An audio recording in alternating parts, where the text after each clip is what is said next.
एक एक unknown state होती है। मतलब जब अध्यात्म में आप एक जगह से जब गुजरते हैं, है ना, जैसा कि मैंने बताया हुआ है, पहले आप नाम जप करते हैं, मंत्र मेडिटेशन करते हैं। फिर उसके बाद जब आप मंत्र मेडिटेशन करते हैं तो आप किसी भी मंत्र की चैंटिंग कर सकते हैं। इस टाइम प्रेमानंद जी महाराज जी बोलते हैं कि मंत्र की चैंटिंग करो, मंत्र का जप करो। उसके बाद फिर आपका सामना होता है कृष्णमूर्ति जैसे लोगों से, जो आपसे कहते हैं कि बस ऑब्जर्व करो, जस्ट ऑब्जर्व। आप समझ रहे हैं? आप फिर इस जगह पर आ जाओ थोड़ा, मतलब आप द्वैत से अद्वैत की तरफ आते हैं। पहले आप शास्त्रों में, गीता में, भक्ति योग, ज्ञान योग, कर्म योग, ये सारी की सारी चीजों में आप लगते हैं, ठीक है, क्योंकि आप अपने आप को तलाश रहे होते हैं, है ना। नाम जप कर रहे हैं, उसमें घुल मिल जा रहे हैं, नाच रहे हैं, गाना कर रहे हैं, जो भी कर रहे हैं। फिर मैंने बताया कि आप एक इस लाइन में आते हैं जहां आपका सामना होता है ओशो, कृष्णमूर्ति जैसे लोगों से। आपका जो सामना होता है, आप बुद्ध की टीचिंग्स पर आते हो। और फिर आप जब ऑब्जर्व करना सीख जाते हो, आपने किसी चीज को ऑब्जर्व कर लिया, उसके बाद फिर आप अपने इस ऑब्जर्वर को भी गिरा देते हो, फिर आप कुछ ऑब्जर्व ही नहीं करना चाहते। और इसका कारण, इसका एक रीजन सिंपल सा ये है, क्योंकि अब आप ऑब्जर्व अब किसे कर रहे हो, अब किसे जानने की कोशिश कर रहे हो।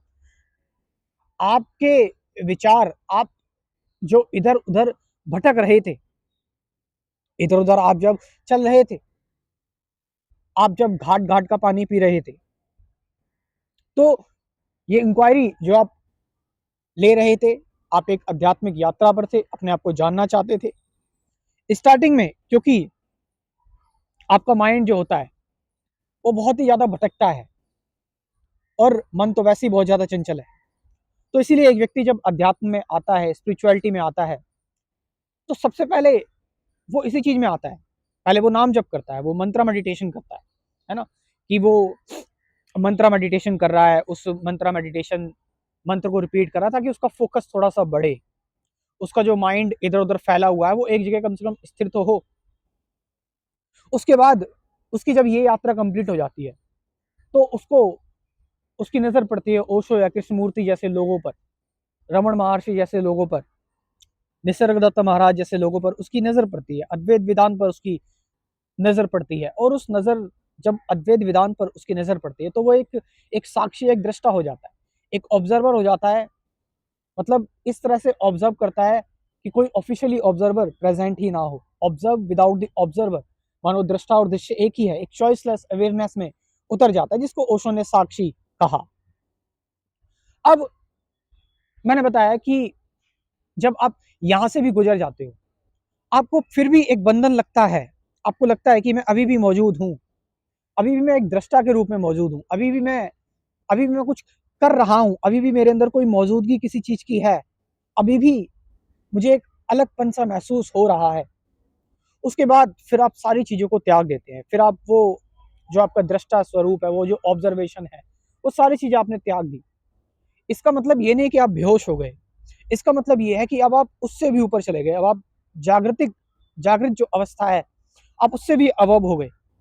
आप समझ रहे हैं कि आप आपके अंदर बहुत सारे ऑब्जर्वर थे, आपके अंदर बहुत सारे एक्सपीरियंसर थे, आपके अंदर जो थिंकर था, एक लाइन आई, एक दृष्टा वाली लाइन आई कि मैं सिर्फ नोटिस कर रहा हूँ, देख रहा हूँ, देख रहा हूँ, देख रहा हूँ। और अब धीरे धीरे देखने वाला भी खत्म हो गया।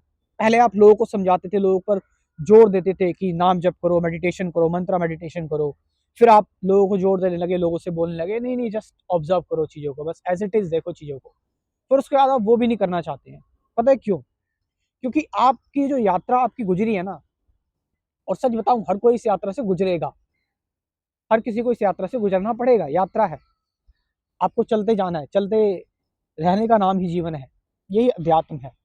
तो फिर आप बोलने लगे ऑब्जर्व करो सबको, ऑब्जर्व करो सारी चीजों को। फिर उसके बाद आपने कहा वो भी नहीं करना, आप अब मुझे ये भी नहीं करना। तो ये चीज आपको जो बताई जा रही है, ये चीज इसलिए कही जा रही है कि सब कुछ परफेक्ट है, सब कुछ सही है। ये आपका देखना या आपको कुछ करना उस चीज को बिगाड़ देता है। ये संसार हमेशा से ही सही रहा है। आप चाहे बहुत बड़े क्रांतिकारी हो जाए, चाहे आप बहुत बड़े आध्यात्मिक व्यक्ति बन जाएं, चाहे आप बहुत बड़े समाज सेवक बन जाए, पृथ्वी जैसी हजारों साल पहले थी, अभी भी पृथ्वी वैसी ही है। ऐसा नहीं है कि पृथ्वी चपटी हो जाएगी या पृथ्वी का आकार जो है वो छोटा हो जाएगा, ऐसा कुछ नहीं है। और मैंने बताया कि अध्यात्म यही है, इसी को हम असली अध्यात्म कहते हैं। अब हालांकि मैं इस वीडियो में जो बड़े बड़े नाम ले रहा हूँ उसका अब मैं वैसे भी वीडियो ही बना सकता था, लेकिन मैं फिर वही बात कर रहा हूँ कि बड़े नाम मैं इसलिए ले रहा हूँ ताकि इस वीडियो को एक रीच मिल सके। आप समझ रहे हो, लोगों तक ये वीडियो पहुंच सके। ये एक यूट्यूब का एल्गोरिदम ही है कि आप जब तक किसी बड़ी चीज़ को टैग नहीं करते या बड़ी पर्सनैलिटी के बारे में बात नहीं करते तो यूट्यूब वीडियोस रिकमेंड नहीं करता। ठीक है, मैंने वैसे जो मैं ये अभी बात कर रहा हूँ, इट्स नॉट माई एक्चुअल और रियल पर्सनैलिटी। मेरी रियल और एक्चुअल पर्सनैलिटी वही होती है जहाँ मैं किसी के बारे में कोई चीज़ लेकर नहीं आ रहा होता, बस अपने दिल से बोल रहा होता हूँ।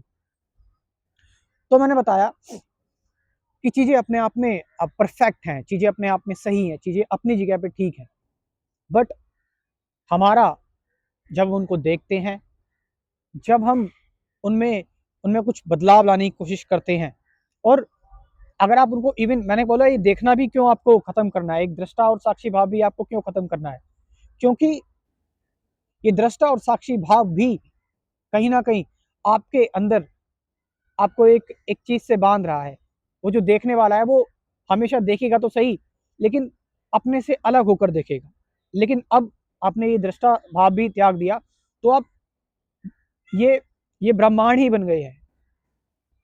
ये आप पूरी तरह से ये अब आप में ही बस गया है।